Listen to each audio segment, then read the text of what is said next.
Today, we will be wrapping up the regular season here in year number 4 of the Miami Marlins franchise. We'll find out if the team makes the playoffs, and we'll take a look at how the minor league teams finish out their seasons while going through our stud and dud of the year voting. Before we get started, though, I do have a couple of minor announcements that I have to share. So for those of you who follow the Knicks franchise on NBA 2K23, you probably know that that series will be coming to a close this week, and thus my 2K24 series will be starting this Friday when the game comes out. So obviously once 2K comes out, that's going to be my main focus for a little while. So because of that, the uploads of this series and even Madden is going to be a little bit slower, and I don't have any Marlins episodes prepared or planned before Friday other than this one right here. So just be prepared if the next episode takes a little while to get out. That's why. So as I mentioned a moment ago, we're going to find out if our Marlins are going to make the playoffs today. For most of the year, it felt like a surefire yes, but we have really struggled over the last month and a half, in particular the last couple of weeks. We have 5 more series left to go in this season, and we're going to try to avenge our long losing streak at the end of August and the early portion of September. The team is really struggling right now. The pitching continues to be inconsistent. The offense has not been anywhere near as good as it's been recently, but we're still the number 1 wild card, as we've had a very comfortable lead there for most of the year, but it's not so comfortable anymore. The Phillies and Dodgers are close behind, and even the Mets, who are out of the playoffs right now, are only 4 games behind us. If we continue to struggle, we are in serious danger of missing the playoffs and having one of the biggest second half of the year chokes in recent MLB history.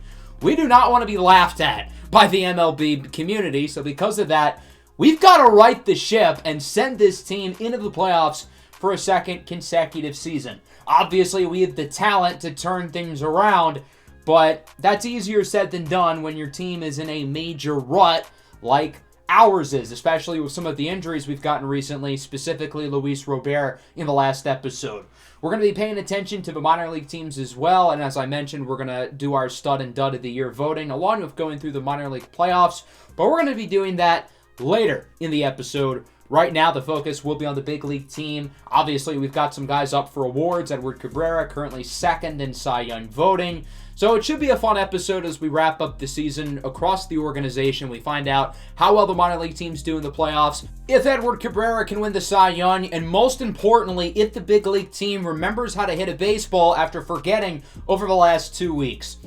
Now, since we play the Mets twice at the end of the year, and the Mets are the team who we have to worry about, I want to make sure we play well against them. So we're going to simulate through these 2 series against the Cardinals and the Tigers. We got some good news that Joe Shearer, one of our relievers, is healthy. So we'll be sending Steven Alez back down. I know Alez has been pitching very well, but he's still fairly unproven, and I don't really want to waste a minor league option on somebody else right now.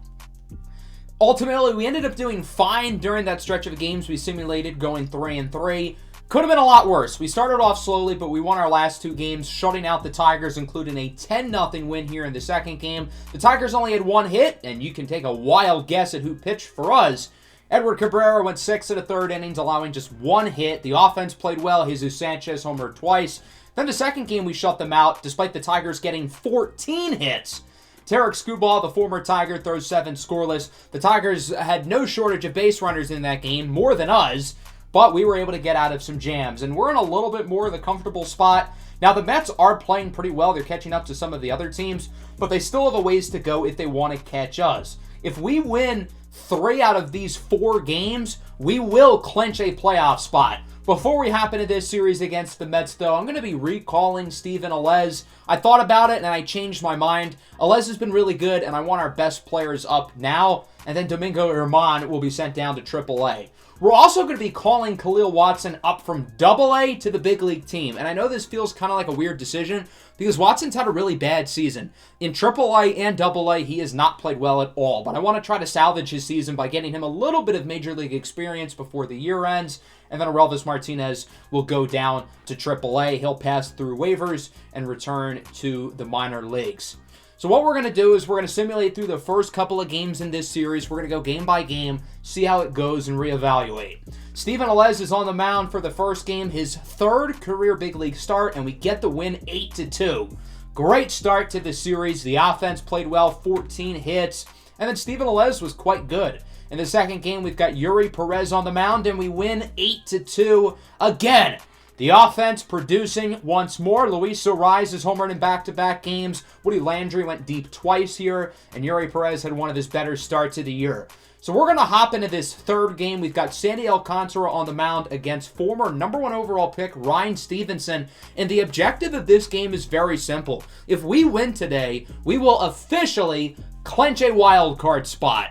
No matter how the rest of the year goes, if we win this game, we will officially finish the year with a better record than the Mets, meaning they cannot pass us, meaning we cannot possibly not make the playoffs. So there's a lot at stake here for our Miami Marlins, who obviously would like to win this game and officially position themselves in the playoffs and win this series officially as well. The Marlins are mixing it up in the lineup, and Khalil Watson will be making his big league debut as well today.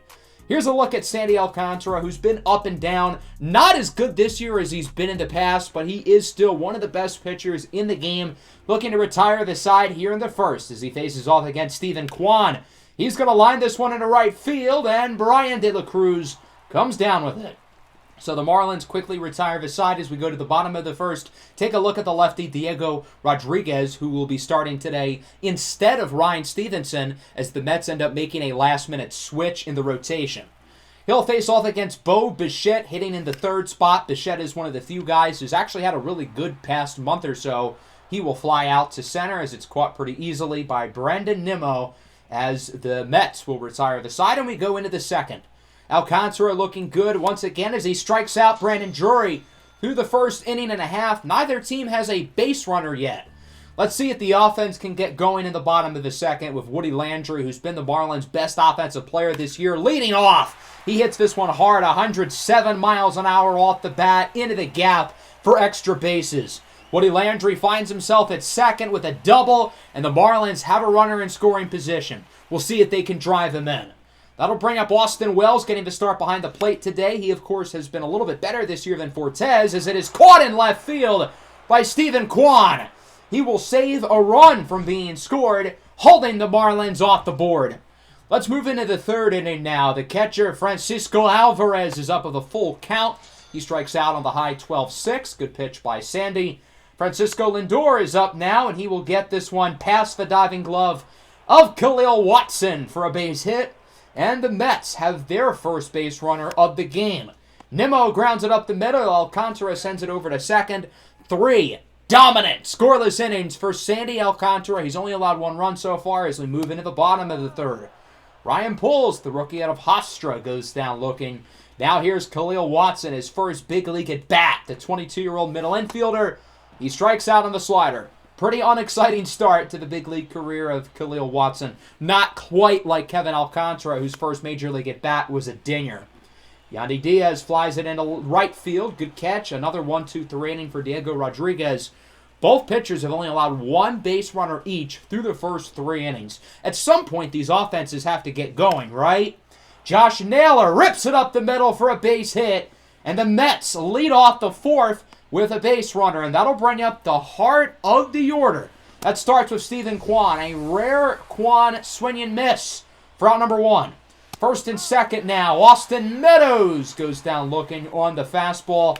Brandon Drury now up the middle. Bichette deflects it, and Drury is safe at first. It's an infield single, and the bases are loaded. What an opportunity for the catcher, Francisco Alvarez, who's behind 1 and 2. Lines it to third, and it's caught by Luis Arraez. So the Mets leave them loaded as it remains scoreless. Let's move into the bottom of the fourth. We'll see if the Marlins can start getting some base runners, just as the Mets did in the top half of the inning. That'll start with Luis Arraez, who goes down on the slider. Little lefty-on-lefty crime, and Diego Rodriguez wins the battle. Jazz Chisholm up now again. Lefty-on-lefty as he swings and misses at the high fastball. Diego Rodriguez is not all that spectacular of the pitcher, but he is dominating today. Into the fifth, Lindor opens up the inning with a walk. That'll bring up Yoan Moncada. Rips it past the glove of Arraez for a base hit, and the Mets offense is right back in business. They get 2 early runners to start the 5th inning, and that'll bring up the top of the order. Brandon Nimmo gets it fair into right. One run will score. The second run looking to join. The throw from Watson to the plate is going to be close. He got him! Good job by Brian De La Cruz to get to the ball as quick as he could. And then the cutoff man, Khalil Watson, throws out the runner. Naylor strikes out for the second out of the inning. That'll bring up Stephen Kwan. Rips it up the middle for a single. That should score the runner from second. And the Mets lead it 2-0. New York is trying to spoil the party for the Marlins, not letting Miami clinch a playoff spot over them. Kyle Schwarber draws a walk. Sandy is starting to get rocked these last couple of innings as he faces off against Austin Meadows. Grounds it to second.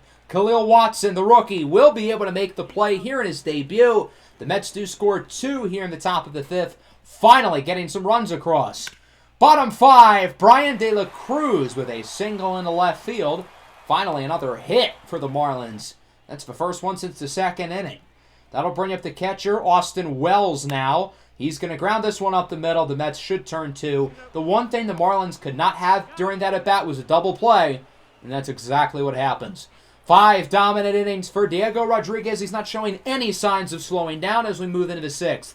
Reynaldo Lopez will enter the game out of the bullpen for the Marlins. He's had a great year this year. Could be a potential stud of the year candidate as he strikes out Brandon Drury on the slider. Alvarez lines this one over the extended glove of Khalil Watson. This one in the gap. It'll go for a double. And the New York Mets have a runner in scoring position as they look to extend their lead. Big opportunity for Yoan Moncada. That pitch very clearly a strike. Doesn't matter as he swings and misses at the next one. I feel like the umpiring in this game has been consistently bad for both teams. Behind the plate, a lot of questionable calls. Into the bottom of the 6th now, Ryan Poles hits this one high and deep into right field at the track at the wall. It is caught. Unexciting at bat there. That one had a chance to go over, but not quite. Khalil Watson looking for his first big league hit. Pops it up. Moncada under it. He'll make the play. Diego Rodriguez looks unbelievable. He's still only allowed 2 hits. Make it 3. Yandy Diaz into the gap. This one will go for extra bases. The Marlins are going to get a runner in scoring position.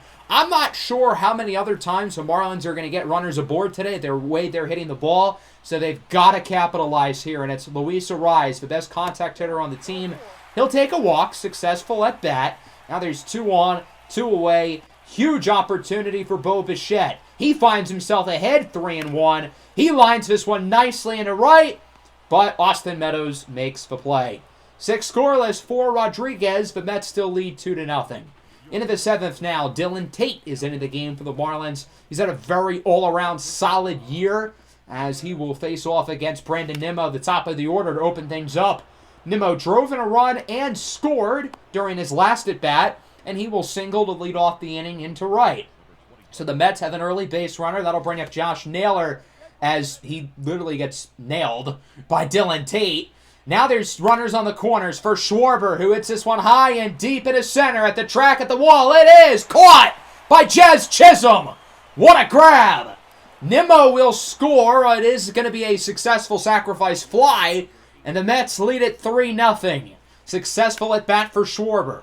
Austin Meadows singles into right field. Dylan Tate has not had a great inning. He's allowed 3 base runners. Could the Marlins take him out of the game? They will. Camilo Doval has been one of the best relievers in baseball this year. An ERA just over 2 and a whip below .7. He strikes out Brandon Drury on the slider. Doval makes it through the inning. As we go into the bottom of the 7th, the Mets add to their lead. It's now 3-0. Diego Rodriguez will stay in the game. He's still under 100 pitches, doing a good job of keeping the pitch count low enough as Jazz Chisholm hits that one sharply for a base hit. Good start to the inning. An early base runner. Could this be the start of a potential rally for the Marlins? That'll bring up Woody Landry now. He hits this one well into right center. 100 off the bat. Chisholm advances to third, and there are runners on the corners with nobody out. This is the perfect opportunity to strike and get back in the game. It won't be against Diego Rodriguez. He will be removed for the former Marlin, Jonathan Loaisiga, who's had a pretty good year with the Mets. He'll face off against his former teammate, Brian De La Cruz. Up the middle, base hit. Marlins on the board. It's now 3-1. Brian De La Cruz has a very low clutch rating. That's one of the big weaknesses of his game. But he's hitting around 280 on the year with runners in scoring position. He has been fairly clutch this year. Austin Wells is now up for the Marlins. Count is full. 2-1. Nobody out. And he hits this one past the glove of Moncada for a hit, and the bases are now loaded. The Marlins had 3 hits coming into the inning, and now they have 4 consecutive hits to open up the 7th. How about another one? Jesus Sanchez coming off the bench into the left field corner. 2-run score. This game is tied at 3. A huge 2-run double for the pinch hitter, Jesus Sanchez, another guy who has been really good this year with runners in scoring position. Loaizaga does not record a single out. He'll be replaced by Lewis Head. Now, I know the fellas love some great head game, but you know it's even better than that? Khalil Watson getting an opportunity in a huge moment of this game and coming up clutch. He'll drive in the run to put the Marlins ahead 4-3. That's his first career big league hit and RBI. Welcome to the show, Khalil Watson. I get it's been a rough year for him, but it's really nice seeing him come up big in the most important game of the year. Runners on the corners for Yandy Diaz. Pops this one up. And finally, the Mets record an out here in this inning. The Marlins had 6 consecutive base hits before that out. Luis Arraez is up now. He grounds this one to second, and as soon as this inning got going, it'll come to a close as the Mets turn 2. But obviously a great inning for the Marlins. They get 6 hits, they drive in 4 runs, and they take the lead after the offense did nothing through the first portion of this game. Into the 8th now, Francisco Lindor into left field for a hit, and the Mets have a runner on with 1 away. Let's see if the Mets can look to capitalize as that'll bring up Moncada, who grounds it to first. Arraez doesn't get rid of it. What is he doing? I pressed the triangle button for him to throw it to second, and he just never did. So instead of an inning-ending double play or even getting 1 out, there's 2 on. Nimmo grounds it to first. Arraez tags the base. The inning should 100% be over, but it's not. And Josh Naylor will, in fact, capitalize for the Mets. Into left center field. Both runners score, and the New York Mets lead it 5-4, all because of the error from Luis Arraez. That might be the difference in the result of this game. Kwan grounds it to first. Fittingly, Arraez is the one who makes the play to end the inning. He's the reason why the Mets scored 2 and had the lead to begin with. Michael King will come out of the bullpen for New York. 4.05 ERA on the year. He'll face off against the middle of the order. That starts with Bo Bichette, who goes down looking on the inside slider for out number 1. Jazz Chisholm up next. Big-time players make big-time plays, and I guess that works too. He gets hit by the pitch. So the tying run is on, and the potential go-ahead run is at the plate. It's Woody Landry! Oh my goodness! That ball had a family. Not anymore, it doesn't. The Marlins lead it 6-5. A long bomb by Woody Landry, crushing it into the second deck for his 40th homer of the year, going 430 feet and 116 miles an hour off the bat. The hardest hit ball in Woody Landry's major league career, and it could not have come at a better time. What a swing by Woody Landry, who completely annihilates that ball to put the Marlins back on top 6-5. Again, big-time players make big-time plays, and boy, is this kid a big-time player. That ball was gone as soon as it touched the bat. Again, 116 exit velo well into the second deck. Oh me, oh my. Let's get another angle. Just an absolute beauty. And my favorite part about all of this, even more than the bat flip, is Michael King's reaction on the mound. The look of defeat. Once the ball touches the bat, he knows, and he is devastated. That'll bring up Gennaro Miller. Coming in off the bench. He hits this one high and deep. In a left center field at the track at the wall, it is caught. Busy 8th inning, though. The Mets score 2. The Marlins respond with 2 of their own as they're right back on top. Devin Williams, the All-Star, is in for what would be his 37th and easily biggest save of the year. The Mets aren't going to make it easy, though. Schwarber hits it into right center to open up the inning with a leadoff double. So the Mets have the tying run in scoring position with nobody out. There's no excuse for them not to score here.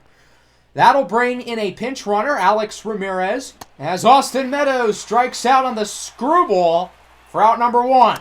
Drury swings and misses at the fastball, and now it comes down to the final out. The Marlins this close to clinching a playoff spot. Samuel Basallo, the backup catcher, is behind 1-2.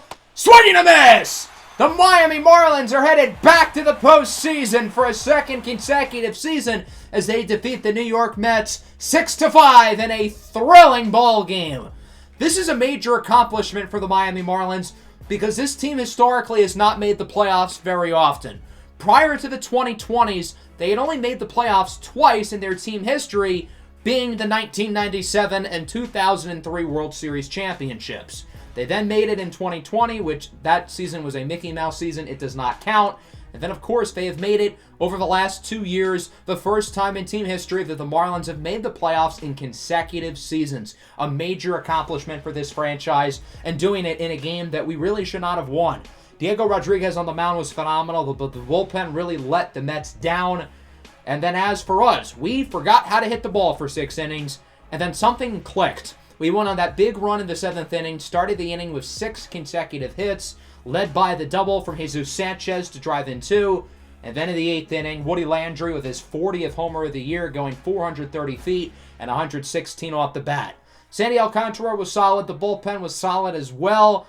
And ultimately, we get the job done. After our long losing streak over a couple of weeks, we've won 5 in a row. We have clinched a playoff spot. Let's simulate the day, and it's now official. No matter what happens the rest of the year, the Marlins will be playing baseball in October. Now, the question is, who are we going to play against? Whether it's the Phillies or the Dodgers or even the Mets, and we will find out in a little bit. But for now, I want to cover the minor league playoffs, and we'll see how those teams ultimately do. So that starts with simulating to the end of the regular seasons in the minor league. Both teams have a chance to make the playoffs, and ultimately, the AAA teams fall short, while the AA team will advance.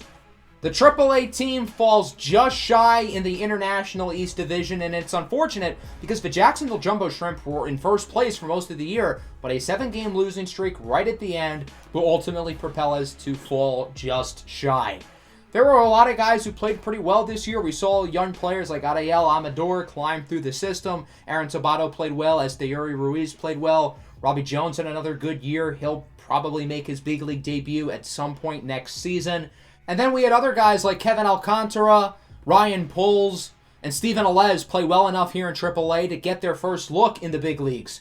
The AA team has their opening series against the Montgomery Biscuits. We won the division over the first half of the year, hence why we move on. We had some guys play really well. Ronald Andino was great for most of the year, but then he forgot how to hit the baseball over the last month.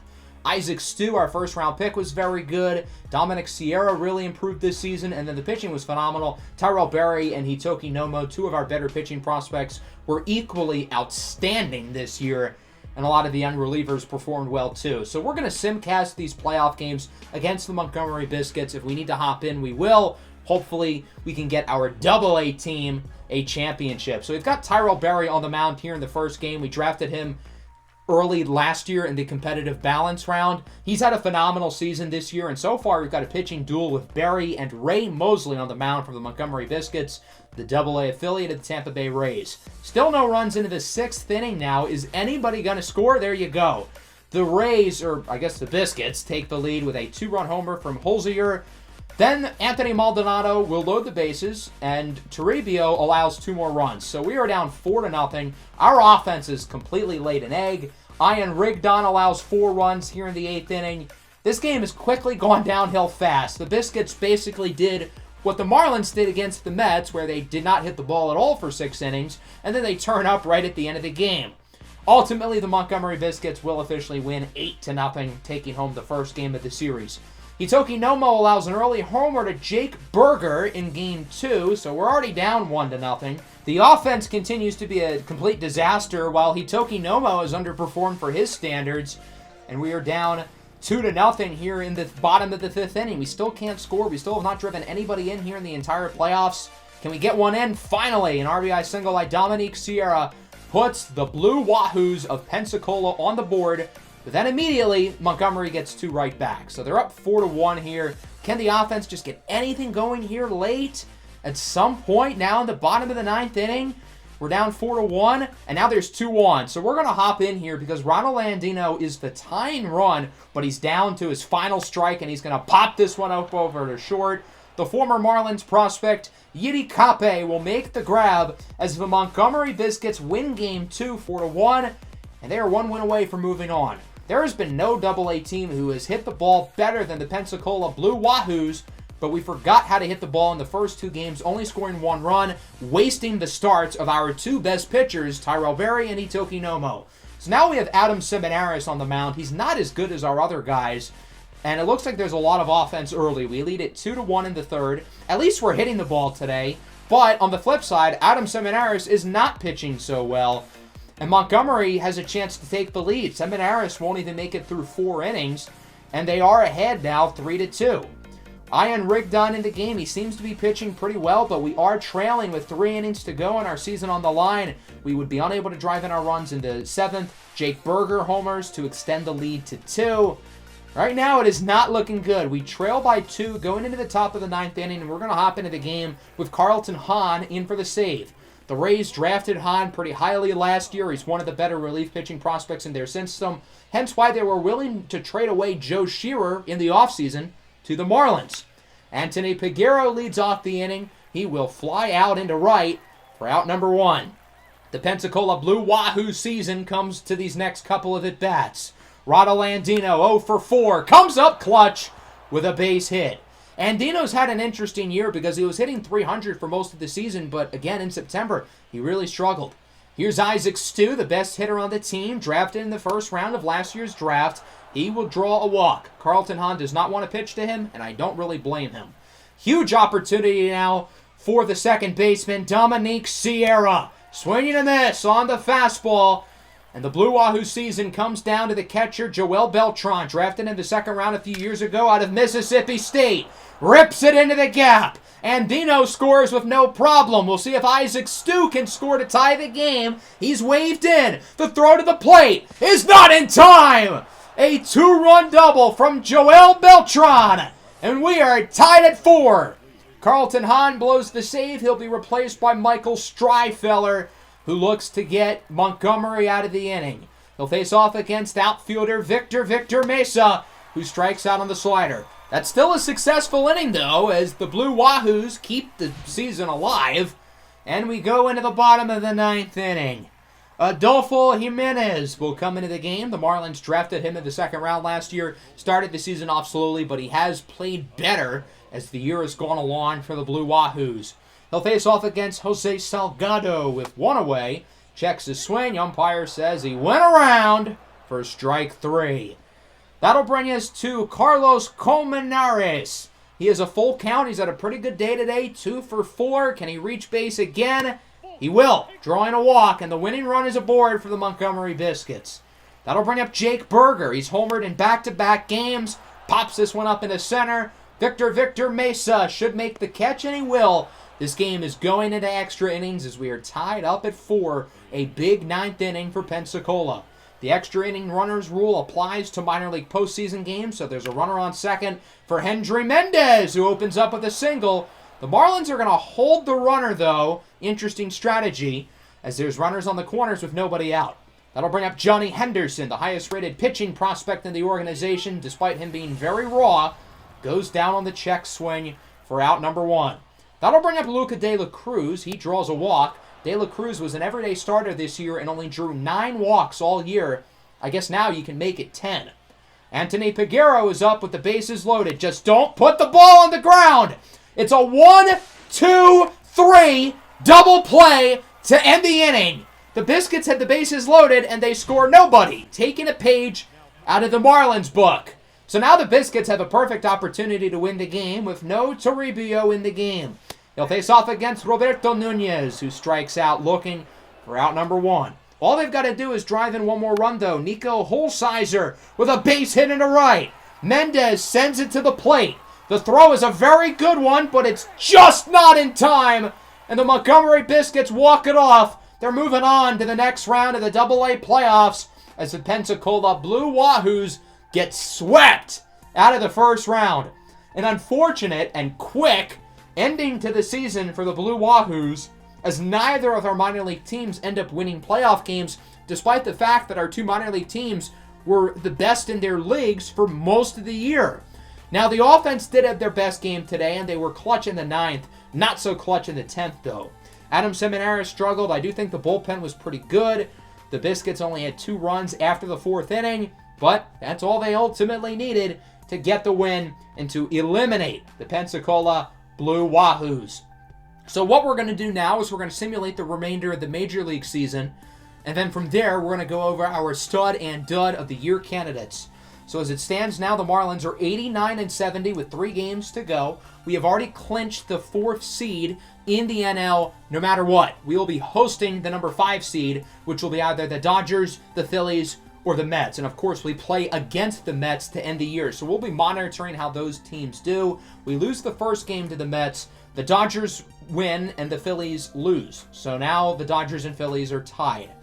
In the second game, we win, the Dodgers win, and the Phillies lose. So now the Dodgers are in prime position to be the 5 seed as they've clinched a playoff spot, so we can no longer play against the Mets. It'll be the Dodgers if they win or the Phillies lose, and ultimately, they both lose. So we'll be playing against the Dodgers in the first round of the playoffs. The Phillies and Mets end up being tied. Ultimately, the Phillies would grab the final spot. We'll finish the regular season with a record of 90-72, the exact same record that we had last year and the exact same seeding that we had last year. Obviously, we had a lot of guys play really well this year. Woody Landry broke out. Jazz Chisholm with another 6+ WAR season. We had some guys struggle, though. Nick Fortes wasn't himself, and obviously the injury bug really hit us with Fortes, Lux, and Luis Robert all playing less than 100 games. Edward Cabrera, of course, was phenomenal this year, finishing in second place for the Cy Young. And in the first round against the Dodgers, we will have Sandy, Cabrera, and if needed for a Game 3, Tarek Skubal all pitching. That is a nasty 3-headed monster. Even if the rest of the rotation is inconsistent, we're set up well for the wild card round. So now we're going to go through our stud and dud of the year candidates in the majors and the minors. Remember, there is a Google form in the description where you can vote for the winners. So obviously our first stud of the year candidate is Edward Cabrera. This is no major surprise. I don't like to put our star players eligible for the stud of the year because they are expected to produce. But when you're the best pitcher in baseball, I can't leave you off the list. And I think Edward Cabrera was the best starting pitcher in baseball. Cabrera went 17-4, throwing 200 innings with more than 9 Ks per 9, 2.16 ERA, 1.13 WHIP, and obviously the stat that stands out the most, 9 home runs allowed all year. He's allowed 19 home runs in the last 2 seasons, by far the best mark of any qualified pitcher in baseball. I would assume second place has allowed more than double that. Cabrera led all pitchers in WAR by a lot. His home runs per 9 amongst qualified pitchers was by far the best at .41. You've got some relievers down here, but these guys really did not throw enough innings. The FIP leader in all of baseball among qualified pitchers was, guess who? Edward Cabrera. What about component ERA? The leader in that stat amongst all pitchers in baseball, amongst qualified guys, was again Edward Cabrera. He dominated every advanced stat for the most part. He should have won the Cy Young in the NL, but unfortunately he did not. It ended up going to Roki Sasaki. Let's compare the two. Roki Sasaki threw a lot more innings. That's a big difference, 235 to 200. Their hits per 9 were pretty similar, both very good. Look at the home runs, though. Sasaki allowed 32. Cabrera allowed 9. Not even in the same ballpark. Sasaki was significantly better at allowing less walks. Cabrera had a higher strikeout rate, though. Cabrera had a lower ERA. Sasaki had a better whip. WAR goes to Cabrera by a lot. And then Cabrera won in almost every statistical category other than power finesse ratio. So basically, other than the fact that Roki Sasaki threw more innings, Edward Cabrera was significantly better in most other stats, especially his WAR being 1.3 higher than Roki Sasaki. He absolutely should have won the Cy Young and got snubbed. Brian De La Cruz is the second candidate for the award. I don't normally like to tip my hand, but I'll be honest here. Last year, Brian De La Cruz kind of felt like the odd man out, and I was planning on trading him. But this year, he was great. 23 homers, 83 RBIs, 294 average, OPS at like 860, WAR of 3, that's a career high, and he played good defense, which has been a rarity for him in this series. He made the All-Star team in year 2, but he was by far at his best this season. And as I mentioned, there wasn't really a spot for him last year with the addition of Luis Robert. Originally, I planned on having him in the Luis Robert trade, but I ultimately kept him, and I'm glad I did. De La Cruz was also a good clutch hitter this year, 280 with runners in scoring position. That's been the big weakness with him in the past, but it was a strength of his this year. I decided to give Jesus Sanchez the final nod for the stud of the year. He only played in 111 games because he's kind of a glorified platoon player who just plays more days than not, but he was still really good. 22 homers, nearly a 300 batting average, OPS close to 900. His improvement over the last 4 years has been very consistent. He finished with a WAR of 2.8. If he was an everyday starter, that'd be probably right around 4. And the biggest thing with him is his past weaknesses were strengths. Look at his batting average against left-handed pitching. It was nearly 300, and he has struggled in the past against lefties, but as the year went along, we were much more comfortable with him going against lefties because he produced. Sanchez has been an inconsistent clutch hitter, but he hit 277 in the clutch. Him and Brian De La Cruz were by far, I would say, the two best clutch hitters on the entire roster this year. The only guy comparable was Nick Fortes, but the rest of his numbers aren't really all that good. So that's why I think De La Cruz and Sanchez deserve to be Stud of the Year candidates, because they really exceeded expectations, and they both were very good at their roles while significantly improving on their weaknesses. As for the Dud of the Year candidates, unsurprisingly, Nick Fortes is the first one. Fortes has been a major beneficiary of the Stud of the Year, as he won it 2 years in a row, and last year he came in second. He would have won if Jazz Chisholm did not have a 10-WAR season, essentially. Fortes started the year off very poorly. Then he got injured, then he came back, and he still did not play all that well, hitting 222, on base at 273, OPS at 654. I will say, he did play better over the last couple of months. His WAR is basically 2, which is lower than the backup Austin Wells, but we did expect a lot more out of Fortes. Even if compared to other catchers he was pretty good, he did not meet expectations. Gavin Lux is the second Dud of the Year candidate. For starters, he's just had a really hard time staying healthy. He's only played 195 games over the last 2 years, and he's had a lot of freak injuries over the past couple of seasons, and I'm a little bit worried that he has become injury prone. When he played, though, this year, he was not all that impressive.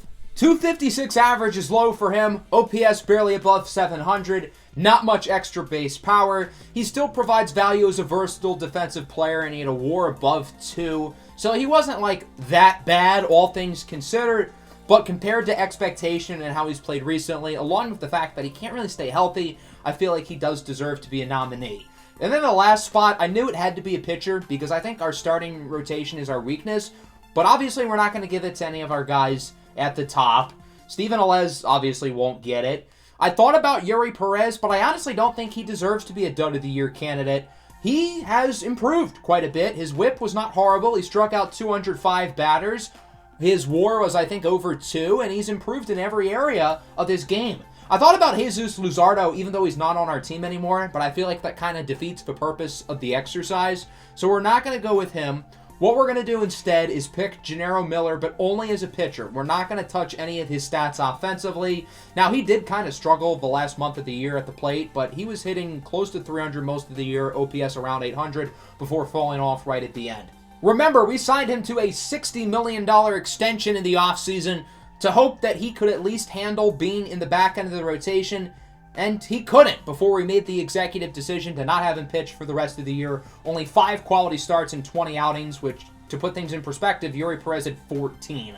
All of Gennaro Miller's numbers are bad across the board. The easy rationale to not vote for him is that he's 20 years old and he has to hit along with pitch. Even though his WAR is significantly lower than other pitchers with similar numbers, I think he has a very reasonable excuse because he's young and he has to do a lot of different things. But that does not take away from the fact that he was probably our worst pitcher this year, and I feel like because of that, he is a real Dud of the Year candidate. So those are our studs and duds for the major leagues. There were some other guys I considered. Woody Landry I really thought about for the Stud of the Year. I did expect him to improve, maybe not this much, but he was a guy I thought of, but I decided not to include him because him getting better in his second year was completely supposed to happen. Let's now do the minor league stud of the years, and we will start with Esteury Ruiz, who quietly was really solid this year. 270 average, 800 OPS, 11 homers, obviously a threat on the base passes, good defensive player, by far the best WAR amongst position players on the AAA team. Next up, we have Tyrell Berry, who had a phenomenal year on the mound for us. Berry was great this season with an ERA at 2.57 and a WHIP at 1.06. He was probably the best starting pitcher in all of AA this year. 23 quality starts in 27 games is absolutely ridiculous. And he had a WAR of 4.8, which was the most amongst all pitchers in AA. Very impressive. For this last spot, there were a number of players I thought about, all of whom are currently playing in AA. That starts with Hitoki Nomo, who was our #1 winner of the Stud of the Year for the minor leagues last year. He was very good again. I think Tyrell Berry was a little bit better, though. Ronald Andino, for most of the year, looked like the favorite to win the minor league Stud of the Year. He was hitting for 300 for most of the year after struggling to hit for contact last year, but he did struggle over the last couple of months. I thought about Dominic Sierra as well. He really improved as a power bat. But the rest of this game was still inconsistent, and with the year that Isaac Stu had, I feel like I can't leave him off the list. He was first in the Southern League in batting average, hits, home runs, with a number of guys not far behind on our team, RBIs, runs, etc. He was the best offensive player in AA this year. He wasn't necessarily as dominant as Woody Landry was when he was in AA 2 years ago, but still very good numbers across the board with a WAR of 3. He was too good to leave off the list. Even though he was expected to produce this year, he was absolutely fantastic, especially during the second half of the year. As for our minor league dud of the year, the first one is going to be Khalil Watson. I really wanted to work out with Watson, and I thought he played fairly well after he was called up to the big leagues for that week-and-a-half stretch, but he was not good in the minors. In AAA, he played in 70 games, 283 at-bats. He hit 2 homers, 205 average, OPS at 561, WAR at -1.4. In AA, not much better. 4 homers and 227 at-bats. He had a batting average of 220, an OPS at 639, and a WAR at -0.3. The plan going in for the year was for Watson to be with the big league team for most of the year and contribute, but he couldn't even contribute in the minor leagues, so I don't really know what his future looks like anymore. Johnny Lundy is the second player. He missed a large chunk of the year with an injury. I feel like it's pretty easy to be a good minor league pitcher in this game because the minor league pitchers are a lot better than the minor league hitters. And with Johnny Lundy being a 75 overall, there's absolutely no excuse for him to have a 4.76 ERA and a 1.67 WHIP. He did have a WAR around 2, but I feel like all of his numbers suggest that that WAR number is a little bit misleading. And I feel like he was a disappointment this year, contrary to expectation. The final dud of the year candidate will be Joel Beltran. He wasn't horrible this season, 13 homers, he hit for good power, but he hasn't really gotten better in the 3 years that he's been here. He's been the same player. He hits for pretty good power, but he doesn't hit for average. He only hit 220 this year, and I don't expect him to be an average guy, but I would like some improvement. OPS at 672. His average homers and OPS are all lower than a year ago. He is valuable defensively, and compared to other catchers in AA, he's pretty solid. But he just hasn't really gotten better. And I would be okay with it if he was like 20 years old. But he's no spring chicken. He's going to be 25 years old next year. And we haven't really seen a leap from him. So it's like, is it ever going to happen? If it does, it's got to be soon, right? Let's take a look at our matchup against the Dodgers here in the playoffs before we wrap up the episode. They've got some real star power. Shohei Ohtani, of course, finished second in MVP, only behind his Dodger teammate, O'Neal Cruz. The Dodgers don't lack star power, but they do lack balance. They're only the 15th ranked team in the game. They've got some really good players here. Brendan Donovan won the National League batting title, hitting .350. Ohtani and O'Neal Cruz were the 2 best players in the NL this year. Mookie Betts is still really good. Freddie Freeman is still kicking it. But the rest of their lineup leaves a lot to be desired. As we look at the rotation, we're going to see Shohei Ohtani in Game 1. We're going to see Tony Gonsolin in Game 2. And if it goes to a Game 3, we're going to see former Marlin Jesus Luzardo. How interesting would that be? Their bullpen is fine. Not great, but not horrible. The thing that scares me about this Dodger team, though, is the star power with guys like Ohtani, Cruz, Mookie Betts, Freddie Freeman, guys who have been here, guys who have led teams to championships. And the Dodgers have made it to the World Series twice within the first 3 seasons of this series, winning it all back in Season 2. This is a team who's been there. They've done that. But I think we have a better team on paper than them, and hopefully we can learn from our wild card round loss last year and get the best of the Dodgers. The winner of our series will face off against the number 1 seeded Atlanta Braves in the NLDS. I hope everybody enjoyed the episode. I know it was a long one, but certainly a fun one. Make sure to vote for the studs and duds of the year. Again, there's a Google form in the description. Make sure to leave a like and subscribe to the channel if you are new. Peace out.